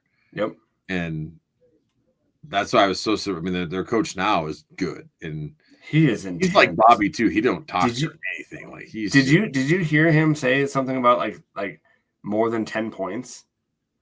If a team scores more than 10 points on them, like people are running at practice. That is the epitome. Like he said it in a conference that he's like, we have a 10 point rule. No team gets over 10 points. Or I like that rule. Like he was dead serious. Yeah. I think he's an intense, good coach, but I like that kind of coach. So you look and if you take out their Oklahoma State loss, I heard this, I think from Coulter Nuanez. You take their Oklahoma State loss out and don't count it, their defense is allowing, I think, better than last year. Yeah, it's like 8 points or something like that. Yeah. And that's nuts. That is nuts. Yeah. That is nuts. Yeah, they're good. That's why I've been like, I picked North Dakota State in my bracket, but I really think it's going to be South Dakota State and South Dakota. Oh, I think so too. I think it's going to be SDSU is South Dakota championship right now. Yeah, I think so too. SDSU is. I think it's going to be. I wish I'd changed that now. So, speaking of our brackets, real quick. We had a ton of people that got all of the quarterfinal round right. A lot of people, including myself and you, I think. Yeah, we both had them right. Nice. So, where it's really going to get exciting is actually this week. Because there's a lot of people all over the board after this week who made the championship. So, but we do have 3 people tied for first. We got Todd Rowe, Griff Richard, and Nate Little all tied at 70 points. That's awesome. First place. I'm at 64 points, and you are at 64 points. You and I are nice. So, yeah. Awesome. Well, let's get into this the roster. Okay. Sorry, I'm trying to let's see here.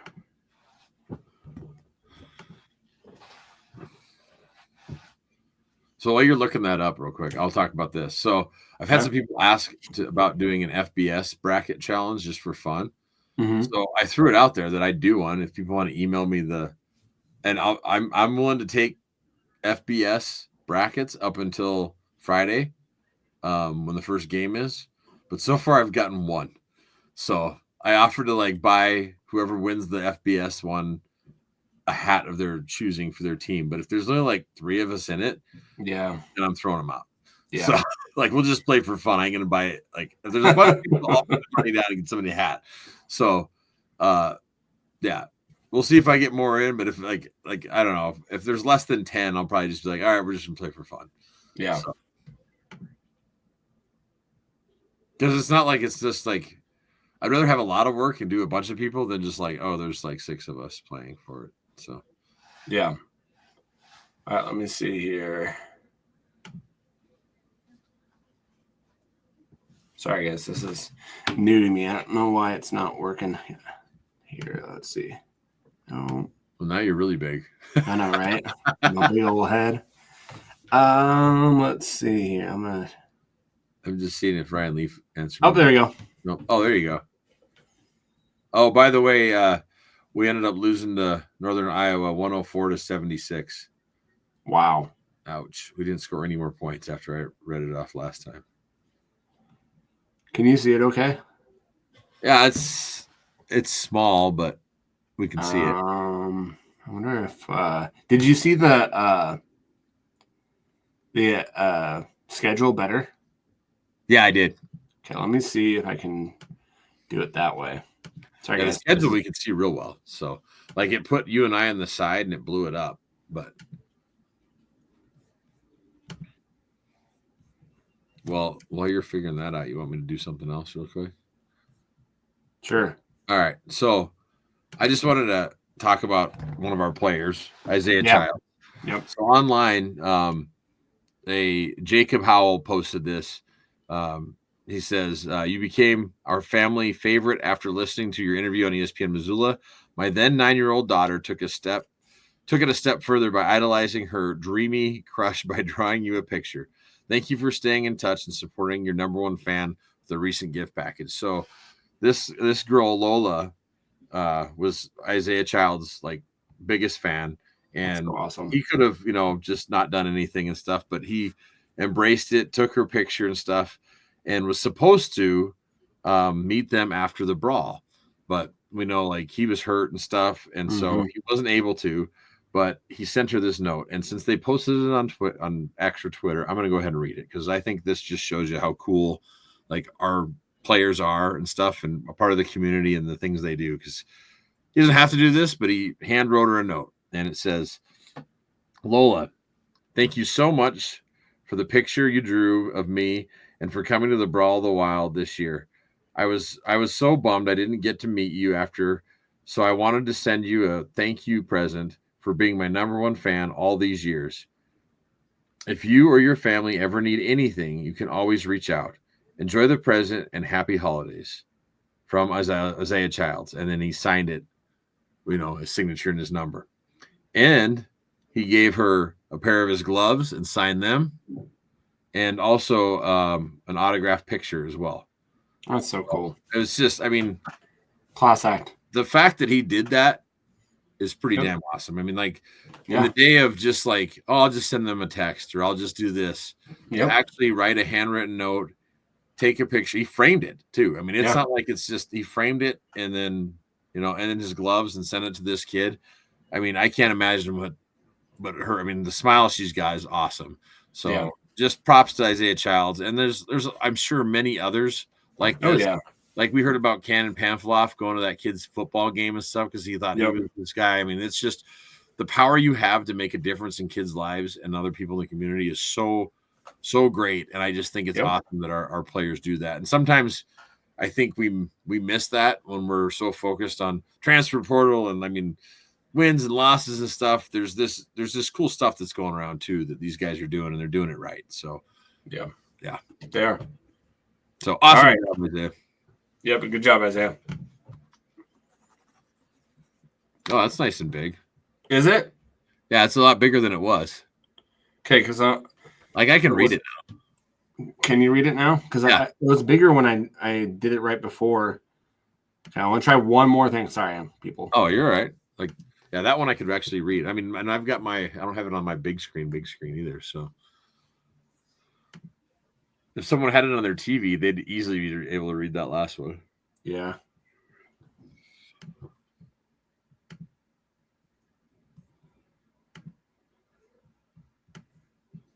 Come on.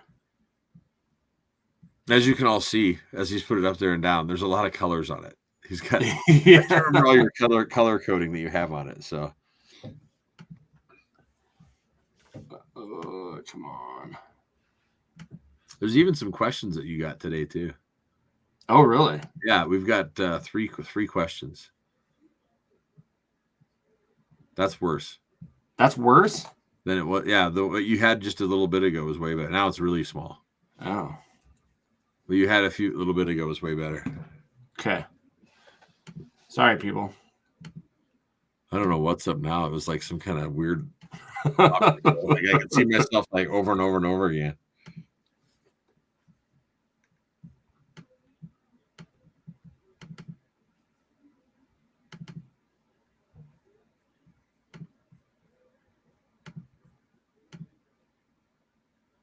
Oh, here it comes. That's probably the best view right there. Probably the best view. Okay. Yeah, that's the best one that you've had up. So if I now it's really really good. Yeah, you zoomed in. Now you can really see it. Yeah. All right. Whatever you're doing, keep that up. Keep it up. All right. The class breakdown. So if you guys see it, I might have not have. If you point something out and I didn't get it right, guys, it's kind of hard with some of these updated of what they are and what they're going to be. So right, the incoming freshmen, especially with redshirt freshmen, because like I don't think all of the redshirt freshmen are on. Well, no, on there, and so it's kind of hard. I see you have Monty Gilman as wide receiver, and they still have him as athlete. Exactly, and I know that he's played running back and wide receiver. Exactly, on the scout team. So yep. So I tried to get them where they would be.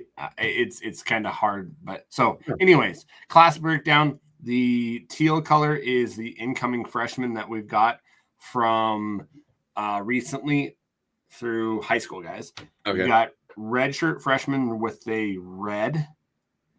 Makes sense. And then redshirt sophomore year, and that's going to be their coming into this next year. Right. They're going to be there. Yeah. Yep. And so yellow is the sophomore / redshirt sophomore. Green is the redshirt junior. And then the purple is the redshirt senior. Gotcha. And so it is up to date as of the last recruit that we've got. And I think the last recruit that we got was that Giovanni. Oh, the defensive Pifferini. Nice. So I got that on there as well. Nice. So if you're listening to this and we got a new one, we're recording this on a Monday. So right, yeah. So anyways, quarterbacks, guys, we've got Keely Ayat, and I said that right, probably, hopefully. Caden Hewitt, and then you've got two of the redshirt freshmen, Luke Flowers and Cody Schweikert. Yeah. And Gage Slider as the redshirt freshman. They did. Flowers is the one I'm interested in. Like, yeah. I've been hearing some stuff about that guy.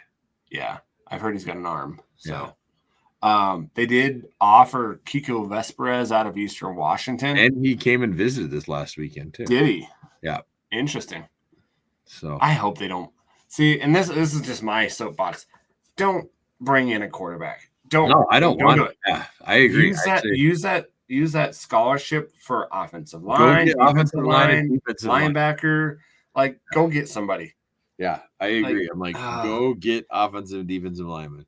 Yeah, that's what we need. So, like, looking at the quarterback spot, I actually like where we're at. I think that we have potential there. I think Ayat can be good. So, yeah, and I think you hear things you don't. And I think Flowers, if he's what we think, or even Schweikert, I think he did all right too. And we've never seen Huat. I mean, it's like, develop these guys and let's see what happens here. So well, and you've got two different kind of guys too, different body types, right? 6'4", 210, 6'3", 208, and then you've got some of the smaller guys at 6'1", and then 6'1" and 6'1". Yeah. So I think you've got 5 guys there. Just go with them.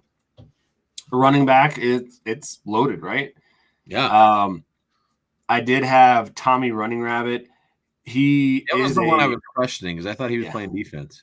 So he's labeled as a running back and an athlete. Okay. And so he's one of those guys that we're not sure will end up. He'll probably next year. So I would say probably as a safety, I would see more of him, but I lent to running back just because they had that first. And so Fontenay, Fonoti. Bigger than I thought. 6'1", 202. Who is that? Running. Yeah. He's a bigger dude than I thought. Yep. Yeah. Fonoti, 5'11", 200. You've got Eli. You've got Rocker. Bo Dantic from my hometown of Laurel, Montana. So, and then Taylor Reynolds, and then they added a Chase Cook. Talon or Talon, how do you say that? Talon. Yeah, that's Chase Reynolds' kid. Yes, it is. Yep. But I mean, really, next year it's going to be the Fonoti, Gilman, and Rocker show. Exactly. Fonoti and Gilman being the two. Yep. So, yep. But the thing is these other guys are good athletes. So you're going to see them all in special teams. Oh yeah. So I think that's where we'll start running rabbit is on special teams. That would be cool. So, yeah. Tight end. That's where I think you're gonna see Jake Olson. He's probably the guy that is in running. He's played a little bit here and there. He's 6'7", 258 as a big boy. Yeah. But you also have got that Isaiah Kem that's a freshman coming in, or was a freshman that redshirted. Tight end 6'4", 260. Well, look at Sermon at 6'6", 240. We got some big dudes. Yep. And then you've got also that incoming freshman that's 6'5", 230. Yeah. So you've got a lot of guys. And Weedon's good. I mean, 6'4", 230. I thought he had a little. I thought they'd put a little more weight on him by now, but yeah. So we got a lot of tight ends. That's a lot more tight ends than I thought. When you showed me fully buckets, we got a lot of tight ends. We do. Yeah. And, that's as many as running backs. Yeah. Yeah. So, I don't think you're going to add tight end depth.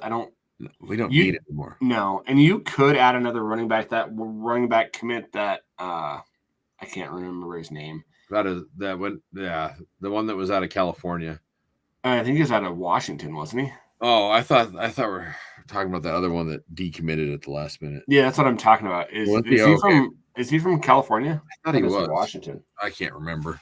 Once they decommit, I forget about him. So. He still hasn't committed anywhere. No, nowhere. Yeah, and I've heard rumors that he wanted to wait to sign with us till after some the championship game or so. I don't know. So that's still out there. We might be recruiting him still. I'm not sure. Yeah. Going into wide receiver, you've got probably. I think you're going to see Deck, Davis, Racanelli, Bridges. I think those are going to be our big ones. Yeah, I totally think you're going to see. I'd like to see what Cameron can do. Yeah. Yeah. Well, and you've got some of the like Ian Finch too, 6'3", 204. That's some height there. But even Sam Alford, he was a high profile pick too, 6'3". Yeah, see what Alford could do. I mean, they got some size. They've got some speed there. I do agree with you. You've got Davis there that you're probably going to see. Bridges you're going to see there as well. And then you've got Racanelli. It's Racanelli. Racanelli's going to be the leader. He's definitely the leader on that wide receiver group. I'm so glad he's coming back. So, he's definitely going to be our leader in the locker room. So, yep. And then you see Monty there, Gilman. Who knows? Maybe he earns his spot in there and in the slot. I think. Well, the good thing is these young guys, especially with spring ball, they're going to have a lot of chances to show what they can do. So, yep, yeah. Offensive line. Holy cow, we got a lot more than I thought we would. Yeah, and so looking at it, guys, the guys that you're probably going to see, you're going to probably see Everett Johnson. Yep. Ken Pamphilov. Yep. You're going to see Journey, and you're going to see Liam Brown and Declan McCabe. Yep. Those are all guys that those will be our starter time, right? Yep.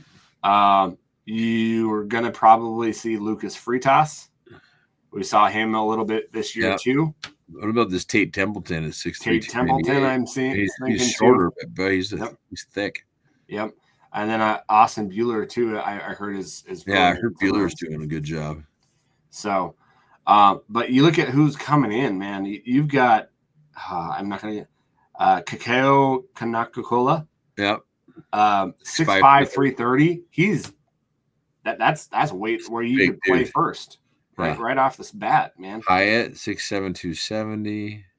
And those guys are close already. Exactly. And now you get them, that's why I think you're right. Like we were talking, you get the right weight coach in there. Put some weight on these dudes and get them squatting, Yep. Holy cow. We got some big dudes, man. This is more promising than I thought. And they're a lot of 6'6", 6'5", 6'7". Exactly. That's what I was just going to go to is they're not just big girth wise, they're big height wise. Yeah. So big guys, and there's a lot of them. So I mean, I don't know. I still think we could use a transfer offensive line or two, big guys, just because you worry about health, but there's some. I mean, and we've heard rumors too that our young guys are progressing and there's a lot of potential there. So I don't know. So I mean, you look at look at like Montana State last year. They lost all those offensive linemen, and I thought, oh man, they'll be garbage, and they just loaded back up. So, like, if they can do it, we can do it. Well, you look at it and you say you got what 1, 2, 3, 4, 5 guys, 6 guys right now, with Johnson, Pamphilov, McCabe, Grimsrud, Freitas, and Brown that are probably going to be your staples, right? Yeah. You're probably going to want 8 to 10, right? Guys that you can kind of go in, right? Yep. So you're hoping to get maybe 2 more guys and develop 2 more. 6. I would think. Yeah, we got about 7 right now. I think. You think 7? Which 7? I counted 6. Johnson, Pamphilov, McCabe, Grimsrud, Brown. Yeah, so there's 5, right? And then I think Bueller. Okay, Bueller. Okay. And Freitas. So that's 7. Okay, because I didn't count Bueller because we didn't see him. And then maybe Templeton. That could give you 8. Okay. I just don't know them, but those guys got size. So yeah. And then you got that freshman coming in from Hawaii, the Coyote. Who knows? I mean, if he's good enough, play him. Yeah. So this is the side of the ball that scares me. Okay. Yeah. Okay. Oh shit. Yeah. And I know it's kind of tricky on the Montana side because you have defensive linemen that are going to be defensive end. Yeah, so like they don't always label their defensive ends. So if we're looking at the D line, yeah, Mason, Ramos, and Noose. No, I'm talking like the nose tackle position. Oh well, Noose was there. Wasn't Noose? Noose played both. Like, yeah, I think he's more D end. Like that's how much these guys. And I really think that Ramos and Mason. And maybe McPherson are the McPherson's 250 though. That's still too light. Right. We need some more Ramos size guys. And even Mason. Even Mason needs about 30 pounds on him. Well, and I wonder because this 256 you have is from the beginning of the year. Like, well, yeah, it's not updated. It's updated at the beginning of the. I'll be curious where he's at in spring.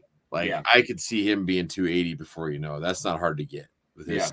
Like, but man, I'm looking at our D line right here, and I see a lot of defensive ends. Yeah, is what I see. Yep. Yep. And I think we need some more thick dudes. We did offer from 280 to 300. You know, guys in the center that can that do what Gubbs did. You know, we need that guy that can take up double teams and but is athletic too enough where if you did want to drop him out, you could. Yeah. So there was a guy on Griz, by the way, that commented. I'll try to look it up while we kind of talk here, but we had mentioned that about Gubner, and he was saying that he was making the same point that you were making, and so let me kind of make it up. Yeah, I really think that we just need a little more beef. We do. Definitely. I mean, look at all these guys that are juniors. As a junior, you're probably not going to get much bigger. Like, well, what do you mean junior? You mean senior? Well, senior is the purple. Oh yeah, these guys that are in purple. Sorry, all these guys in purple, like they're that's what they're going to be at. They might put 5 or 10 pounds on, but you're not gonna. As a junior, you're not going to be putting on a ton more weight. No. And I might have made a mistake. You know, Mata Afa, I thought he'd be a lot better. Like he's quick though. I don't think they use him that much. No, I almost wonder like at 6'1", 231, like could you put him in linebacker? You could. Know, or that spot that we run, we almost run like a 4-man front, the Wilson spot. Yep. You know? Yep. Could he play that spot where he's just like that rush end? I don't know. So, we got to get some more beef. Yeah, exactly. We need someone that's the size of Ramos. You know, hopefully Mason looked good, man. I was impressed with Jake Mason. I was too. He's gonna, I think, be my guy Sleeper? next year that I think is gonna be kind of like this breakout player next year. This old Mason. So I think that he's going to be the one to watch on that defensive side of the ball. I think so too. I think he could make a lot of noise next year. Yeah. You look at your linebacker, and that's what worries me. Hopefully Gino can play. Like that poor kid. Well, and he's had so much promise, but he just couldn't get back. He can't get on the field. Like, yeah, that's the thing. It's like, man. Then you got Marcus Evans, Caleb. Oletsky, I think, is going to be good. Yep. Stevenson, I've heard good things, and Oven. And I've heard Opitz as well. Okay. Oven's the one I'm like, he, again, 211. I think he's going to be bigger than that. These guys are all going to put weight on. Well, like at 224. Now, here's the thing. Like, if we could get these guys all, like if they're good, I mean, then we got some potential coming up. I think we could use. Yeah. We need one transfer linebacker. I would say maybe two. Maybe two. Yeah, maybe two. I would feel better. Better. We need more. Yeah, especially because we play 3-3-5. It's like we need one of those guys is down. We need two. I agree. Because you're going to see one guy. I hope, knock on wood, Gino can go a whole season. But that's why I think we need two too. Also because it's this position where you get banged up a lot. I mean, you're laying the wood out there, and Gino just has a hard time staying healthy. So I agree. I think we need two in the transfer portal there. Cornerback spot. This is kind of like, I don't know if you've followed Prince Ford. He's like putting out videos. I'm surprised he's still here. I don't know if he's like just trying to test the water or like I don't know. I don't understand because we all heard there was lots of rumors about him not being happy. Yeah. So I don't know if I don't know what's going there, but I hope he stays. I still like this year. I thought he was going to be my breakout player, and we didn't see him. Yeah. So yeah. So basically, you're going to see Loud is going to be the starter, one of the starters. Yeah.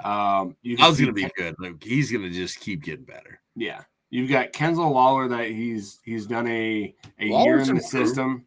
Yeah. You've got Elijah Brady that was kind of highly touted as well. And then you've got a guy out of Texas, that Deontay Gentry, who is a lockdown guy as well. So did we get him yet? We did. Yep. There he is. Yeah. Yep. Gentry. So you're looking at maybe another cornerback, maybe one. I would say maybe one. I think we need one. Yeah. Just to kind of round that out, maybe two if Prince goes. If Prince goes, we need two. If he stays, we need one. I think. Yeah, but also at the same time, like I don't know. Do you want that guy to stay? I love Ford, right, and what his brother did. I love what Justin did. That's why I was really hopeful and stuff. So I hope. I mean, maybe he progresses in this next year and becomes the guy. So exactly. Safety. I put Finn Ridgeway there. That's the JUCO commit that we got from Minnesota. That's from Whitefish. Okay. Because he was. Oh, yeah. He did commit. Yeah. Yeah. So he was a running back / athlete. A lot of guys that were excited about that, like on our team. Yeah. I know. So that I was interested in that. A lot of guys were excited about him. Yeah. So who knows? And isn't Minnesota State? Isn't that where Morningwood son coaches? Yeah, I think so. I think so. Well, yeah, I'm excited about that. I mean, there's a lot of people are excited about that because I know we recruited him before. So yeah. So you're looking at what? TJ Roush. Rosted was contributor this year. Klusewicz. And you had Cutler a little bit back over when we played Eastern Washington. Yeah, Rosted's biggest thing was he needed to just tackle better. So yeah. So you've got a lot of that backfield that's going to kind of be tested. Yeah. That Gokachia, man. His dad was Gokachia is how you say that. Yeah, Gokachia. I've heard really good things about him. His dad was a bad man back in the day. So yeah, like that would be Cash would be. I mean, that's just. I love that we're getting these like legacy guys, and you just hope that they're. Yeah, that'd be sweet. I've heard good things about Gokachia too, so I'd like to see him getting more playing time out there. Yeah, hopefully laying the wood. Exactly. So at 6'1", 194, I mean, he's got some size too. Yeah. Well, and you probably knowing that we play that 3-3-5, you're probably going to want 2 more safeties. Yeah, I think we need at least 2 more because we got 5. You know, you need those. We need a few bigger safeties. That's why, when Ron Jackson left, I was kind of bummed. Like I thought they could transfer over to safety the way that he was hitting and stuff. Oh yeah, he was be that great nickel. Yeah, that's what I really thought they'd put him at. But oh well, he's gone now. So and I think I think he can be that guy. I think that's what they wanted him to do, but he wanted to play corner. That's possible. Like he may want to be like, no, I want to play corner. And all right, man, you do you. Then you can't play here then. So yeah, and I think that's what they probably told him is, hey, we need you to switch to this position because, I get like there's like that recruit we lost to Tech he wanted to play quarterback, dude. That's fine. Go play quarterback. It's okay. Yep. So yeah. But that is what we have so far. Now that you got this, are you going to keep updating it when we get the transfers in and stuff? I am. Hell yeah. That's awesome. Yes, I am. Yep. I will continue to add to it. And awesome. Yeah. If you guys want it, like let me know. I can send it to you. And don't post it because we don't want the opposing teams to look at it. But if someone wants it, that's it to you. Okay, Bobby.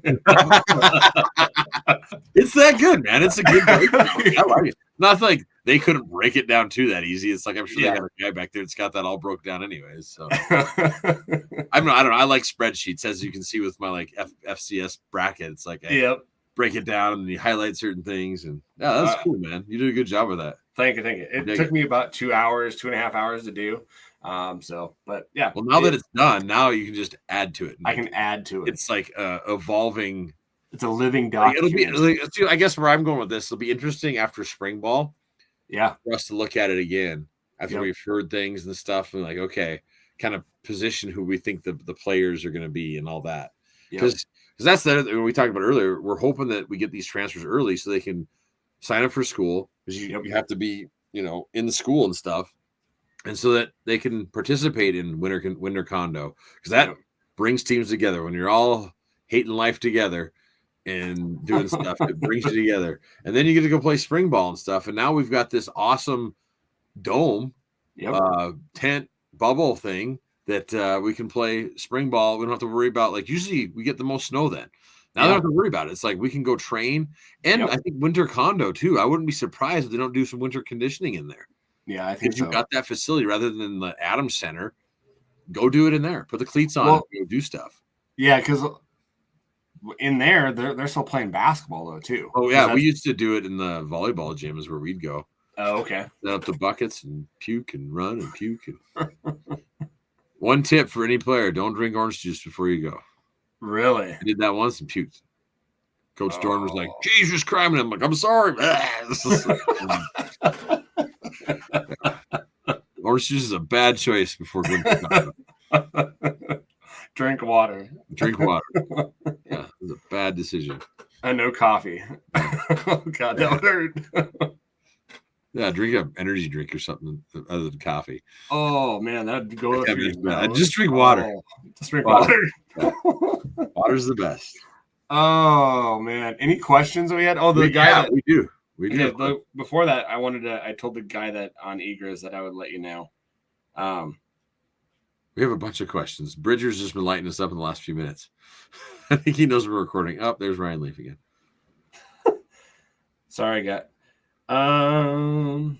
It won't let me get in. So sorry. I'll let Luke. I'll get the comments to you. Okay. It won't let me get on there right now. So. All right. So here I got questions on not Griz, Twitter, X, whatever it's called. All right. So the first one is from Kiddo's dad, Chris DiCaprio. He says I'll make sure I get this right. Okay. In light of the recent Missoulian articles about the state of the program, I encourage everyone to read them.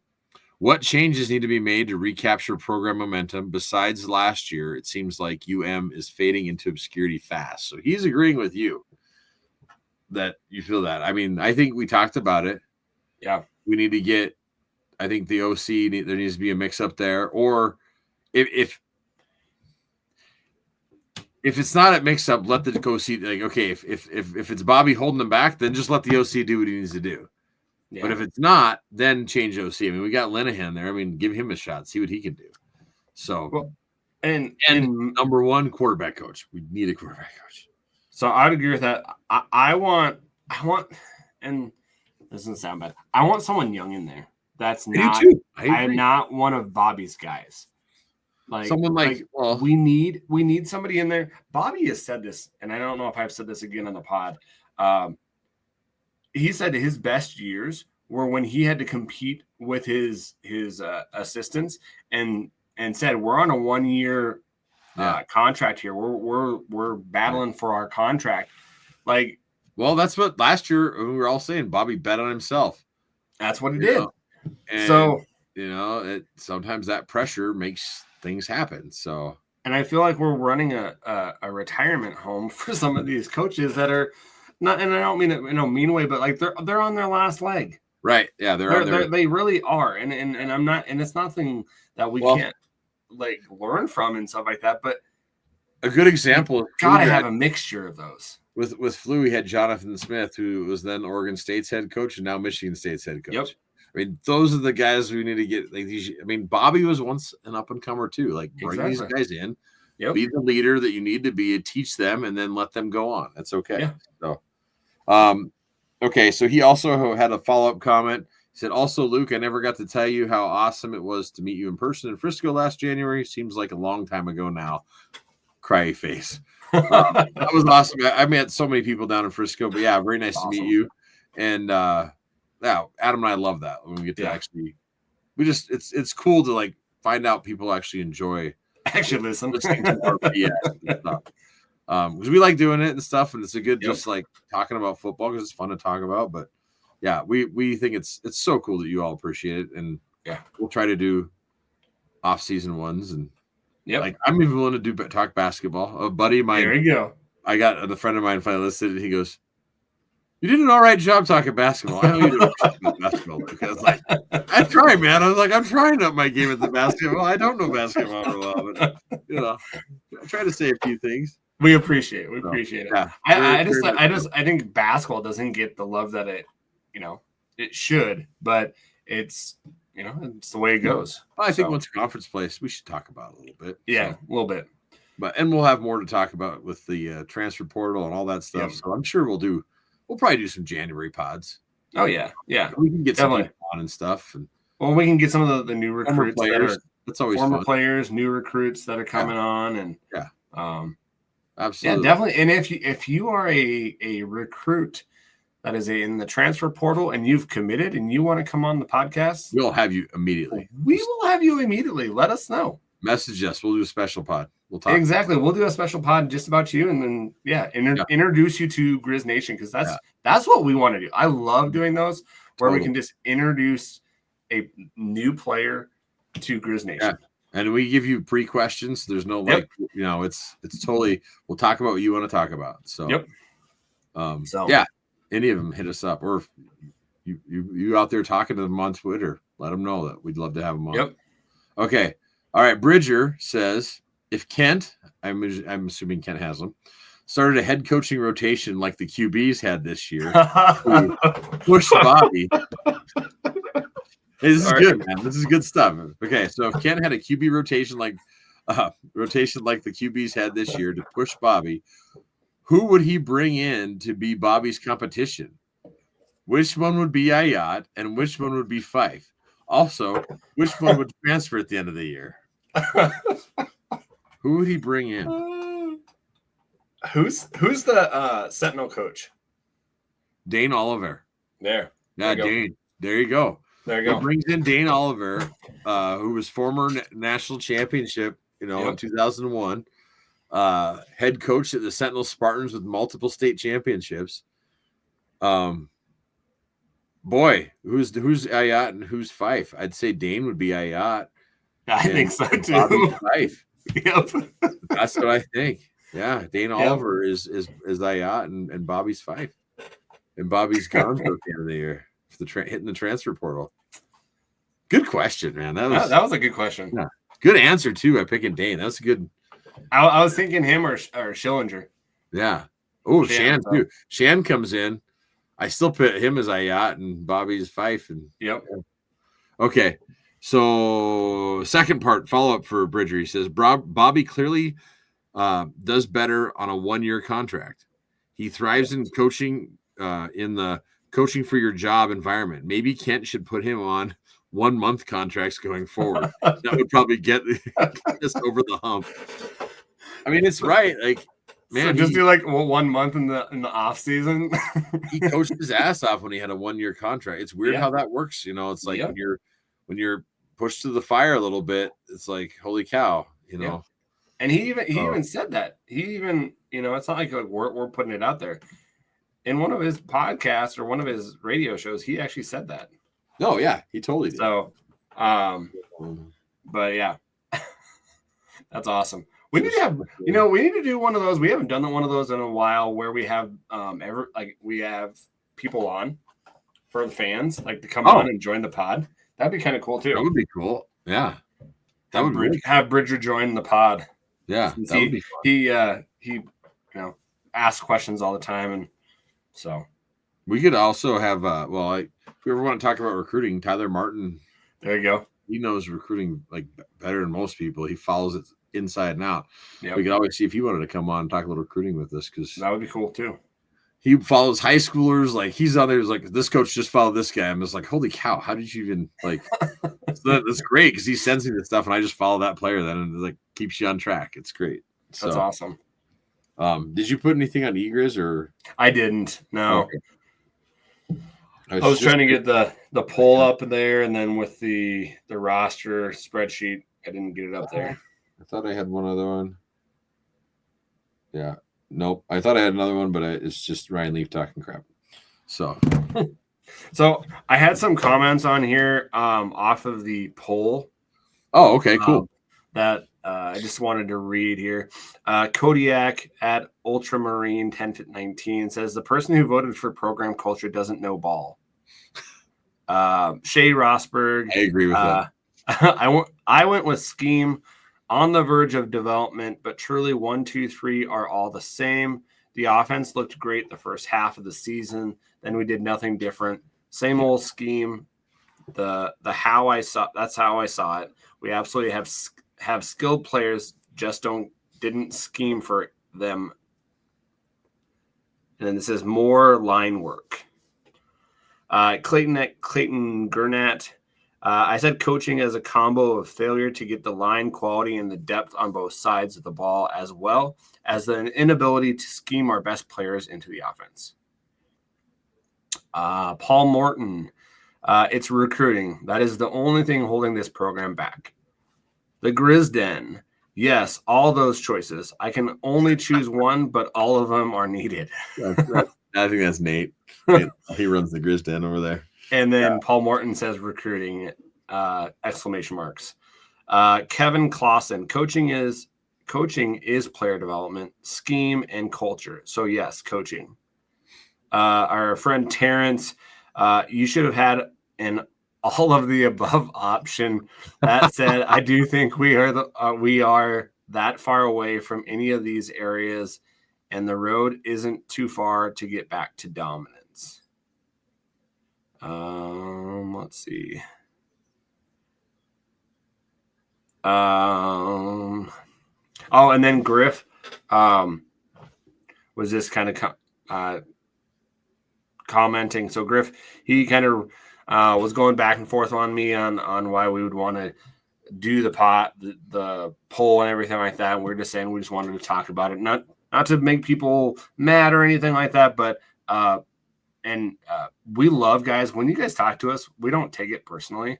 No, if you guys have a different opinion than us, like, definitely we're not gonna say you're horrible, or you're wrong, or your Griz Nation card is taken away. Like, we want that. If you message us on like Twitter, like for instance, JR96, which is at JRuss396, they asked me a question. They were wondering if we're doing more pods. I was like, yeah. And then they said they wanted to know, like, you know, should we be panicking? What do you think's what's happening?